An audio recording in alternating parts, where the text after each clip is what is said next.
Hello once again and welcome to the Mayor's Magazine. Well, for the fourth year in a row, our February edition of the Mayor's Magazine will consist largely of the State of the City address. This year it was once again given at the Cox Convention Center. It was Thursday, January 31st, the State of the City for 2008.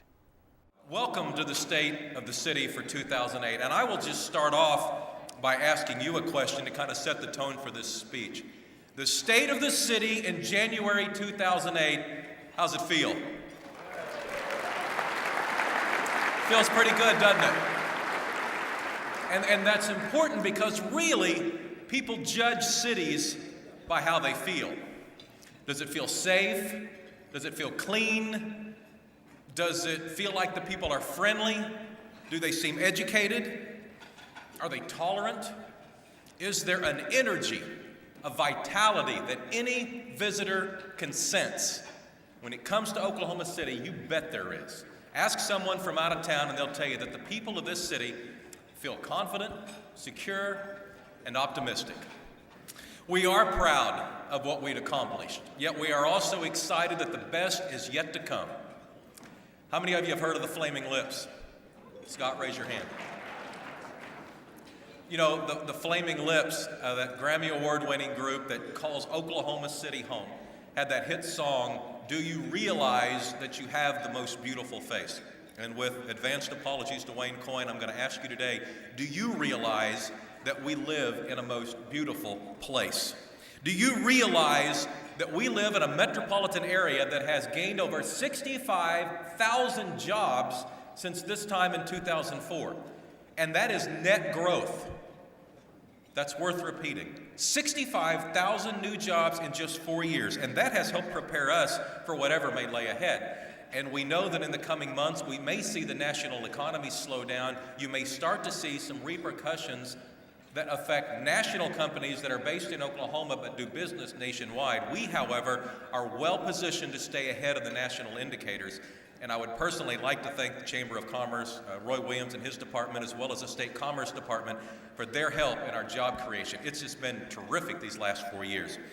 Do you realize that the U.S. Census estimates that since 2000, Oklahoma City is the 12th fastest growing large city in the United States?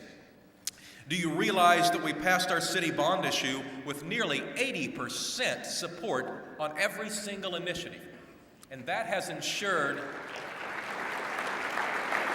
that is hard to believe, 80%. That has ensured that the needs of our city streets will be met for the next several years. $540 million in that bond issue will be put directly towards streets, bridges, and traffic.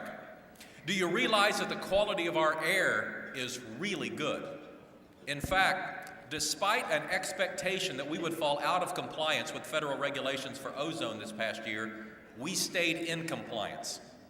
That's good, because that helps us create jobs. Do you realize that unemployment in Oklahoma City is really low? It is well under the national average. Our economy and our housing markets have stayed strong in recent months despite downturns nationwide, and your housing dollar still goes farther in Oklahoma City than just about anywhere else in the country. Do you realize that unemployment in Oklahoma City is not only low, but in 2007 that we have the best tasting water in the nation? Hold up your glass. It's true. That's the best tasting water in the United States. We proved it in a taste test. Take another drink. Do you realize that tourism is up, way up? You know, when we weren't looking, we became a really cool place to visit. Hotel revenue is up 16% this year alone. Last year, we saw 6.6 million visitors. They spent over $1.2 billion. Sports is a big part of that. We have the NCAA women's basketball regionals coming up this year. Next year, we'll have the Big 12 men's and women's championships. This year and next year, and hopefully for as long as we can see into the future, we'll have the College Softball World Series and the Big 12 baseball championships down at the Brick. Do you realize that people are moving downtown by the thousands? And that helps us become more efficient. Population density is necessary for us to continue to improve in areas like public transportation and public education. Do you realize that the world continues to discover our river? Now, we should have put water in that river a long time ago. Golly. The Centennial Regatta was a huge success. It was named the Event of the Year worldwide by Rowing News magazine.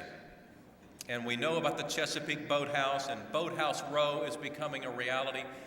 This spring, you'll be able to board a boat at the I-40 Meridian Corridor, the Devon Discovery, and float all the way into downtown. It's an exciting time. Do you realize that we remain the horse show capital of the world? And we remain that title holder because 3 years ago, our voters went to the polls and committed to investing in the horse show facilities at the fairgrounds. Once again, our investment is paying off. We have so much to be thankful for. Now, we have some issues too, but we're working on them. Our homelessness task force is helping to produce a new 10-year action plan. The U.S. Attorney's Office is helping us on the issue of gang violence.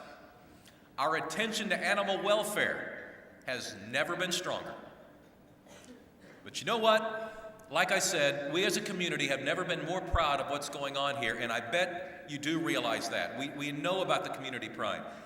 But if you haven't figured it out yet, times here are really good.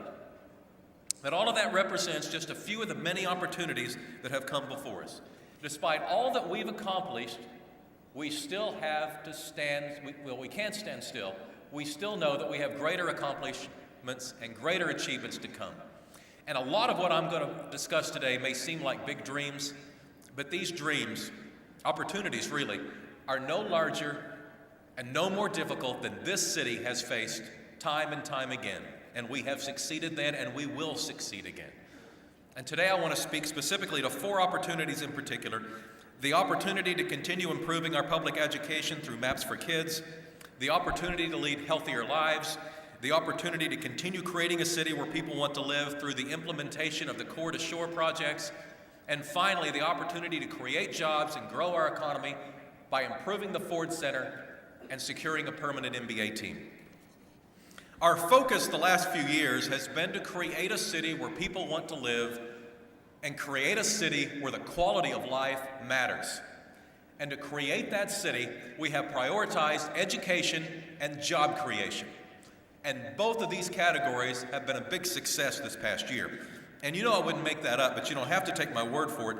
In the area of employment, I told you about the great job growth we've accumulated. I didn't mention that Forbes magazine named Oklahoma City as one of the top cities in the United States to get a job. It's the second year in a row we've made that list. Second year in a row, we beat out New York, Los Angeles, Chicago, San Francisco, and Boston. And just last week, 3 of our local employers, American Fidelity, Chesapeake, and Devon, were named by Forbes as among the top 100 places to work in the United States. Together, we are creating a city where people want to live.